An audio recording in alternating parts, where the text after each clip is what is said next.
Raspberry Pi 2. That's what it looks like. Raspberry Pi 2. How does that look? Well, hi, I'm just about to go and get a Raspberry Pi delivered to the door by courier, and then I'm going to stick in a disk which I have prepared for the new Raspberry Pi 2.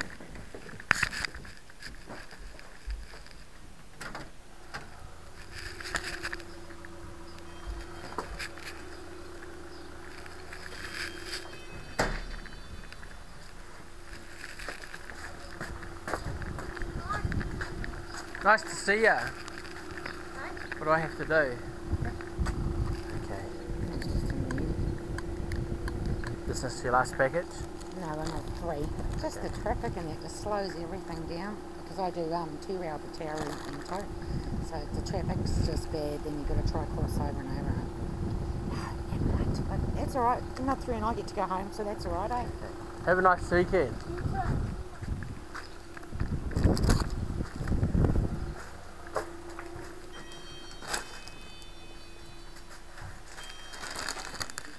The easiest way to do this was there's a light version. If you go to the Raspberry Pi, you download the light version, and then you can stick that onto your little micro SD card, and then when you plug that in to your Raspberry Pi, when it's hooked up to the monitor and to the internet, you can then choose to upload the which operating system you want, and it will download it directly from the internet, and then it runs from there.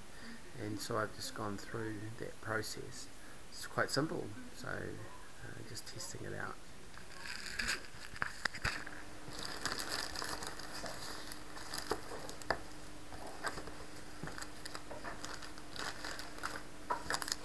Heat shrinks Raspberry Pi 2. That's what it looks like. Raspberry Pi 2. How does that look?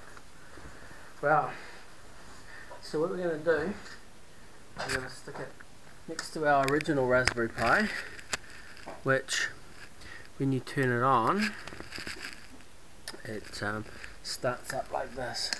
So we'll put the other Pi here. That will go, it's all been set up, class 10, which will go into the new Pi. So let's open it and see what we have. It's got its quad core and in its cellophane box and a quick start guide. So technically all we need to do is unplug all of these bits and pieces here and put this in here, and it should go. So how do we know the difference between these two? Well, you've got a memory chip on the bottom is probably the easiest thing to remember. Right, so what I'll do is I will unplug this, that's the power, and I will unplug the HDMI, and I'll plug the HDMI back into there. So what we might do is we might put this case on here for the minute. So we've got a nice protective case, and then we can plug the HDMI in. It's done, and we want to plug this little chip in here, so we'll put that in which we've already configured. And how I configured it is I just put the light version on and then use this download here to then upload it. So I can stick this through here like that. That goes in there, and I'm using a mouse and a dongle, so you can see the little dongle there. So I'll take that out. I'm not actually using the dongle at this stage, but I'll take it out anyway, and I'll plug the mouse in here. Okay, so when I plug this in, we've taken the old one out, and we will be booting up the new one, and I put the new software on the little chip in here. So let's give it a whirl and see if we can start it up. So we're timing it, see how fast. It's much faster to boot as the Raspberry Pi 2.0, and we are looking at when it starts, we are looking at putting this one, which has got its little components, into another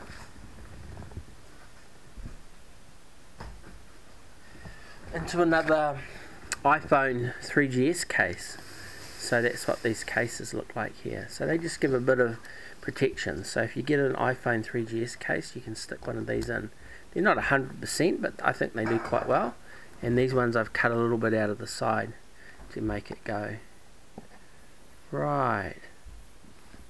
Well, this isn't working for some reason, so I'm not sure why it's not working, but we can turn this off and then turn it back on again and see what happens. So maybe it's not configured for this arrangement, and I'll have to wipe the little card and then start from scratch. So it's booting, but it's not booting up like we had intended, which is a little bit sad. So the other thing we can do is we can swap the two cards over and just see if the old card runs on the new one. So let's do that. So what I'll do is I'll take this out and then take the little card out, and we'll swap the two little cards over. And then in this one we've got this little card, so we take that out and then we put it back into here, and we'll see if that works. Which is that, and then we plug it in. So we'll see what happens.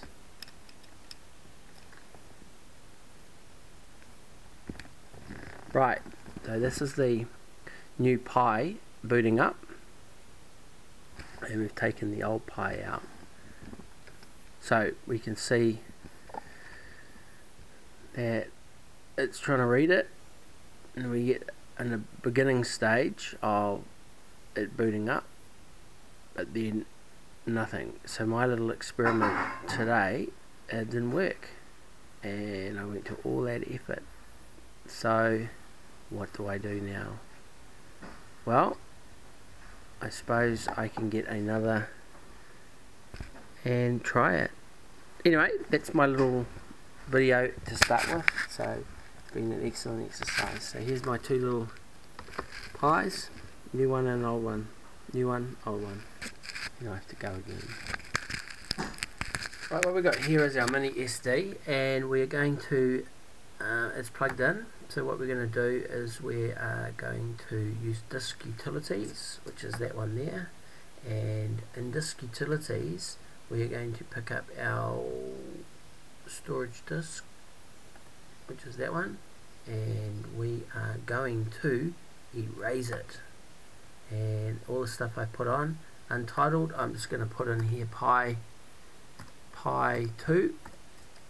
so that will be the name of the disk, Pi2, just for our starter states, and then push erase. Right, so what that's going to do is it's going to erase everything that's on it and go. Because I'd set this little chip up, I've set up for the Pi B Plus and got everything sorted with all the new kernels and stuff. However, I didn't set it up with inside the other one, so that's done. Now what I've done now, so that's all been done, so that technically is, if we look down here on files, we will see it sitting in here, and there's nothing in it. Now what I did earlier on today is I did a download, and in the download I was able, if we go up to downloads here, in the downloads I downloaded Newbie Lite, which is that one there. So if I double click that and open it and select all of that, it's as simple as this.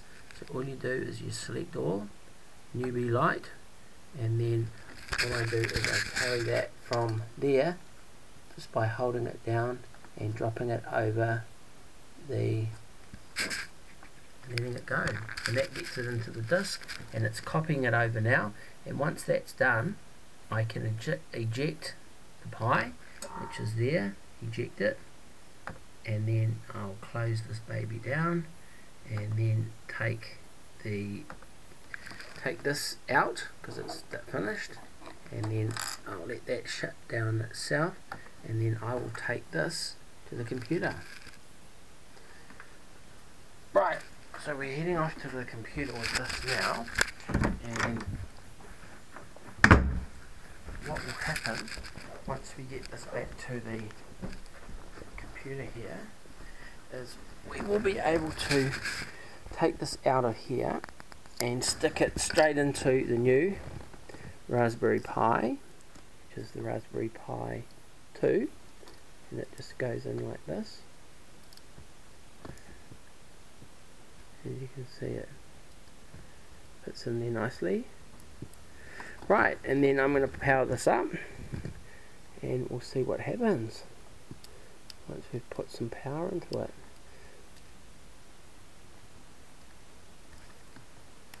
Right, so that's powering up there, and we've got our Raspberry Pi 2, and we've got our old one that we've just taken out. So this should come up resizing the FAT files, as you can see there.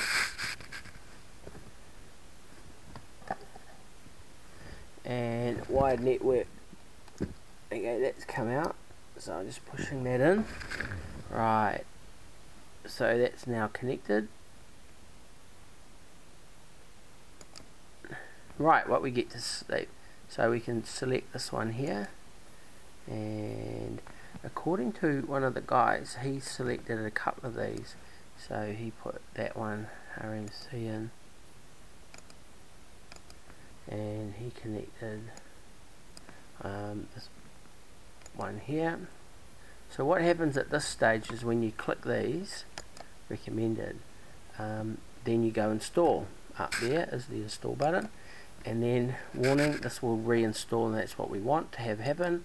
So then we start this, incomplete operating system detected, the following OS aren't supported, I will fail to boot correctly, open out that Raspberry Pi.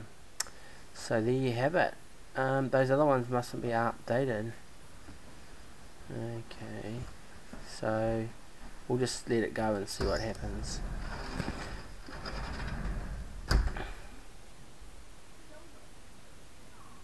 And now you can see it's putting the partition on, and it's now updating and putting on the Raspberry Pi.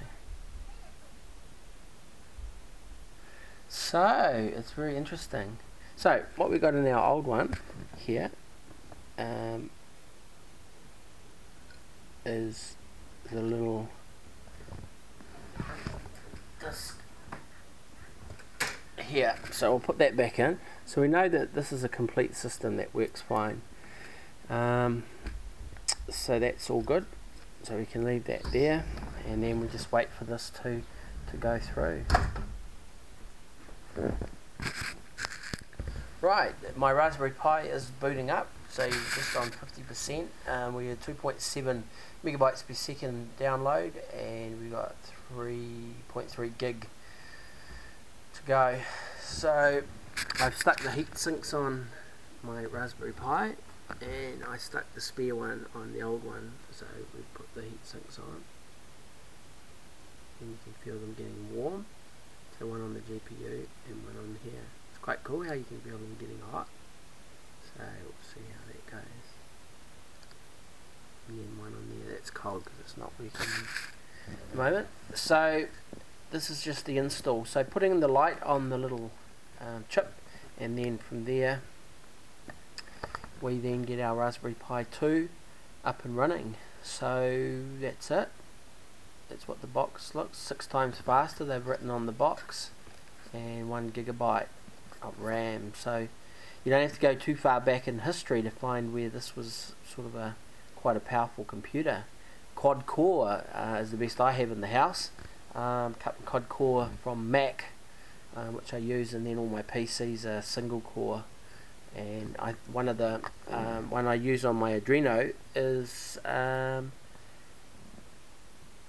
yeah, just a single core, really quite small little computer laptop. So there you go. It's quite funny that this is the most powerful chip in the house.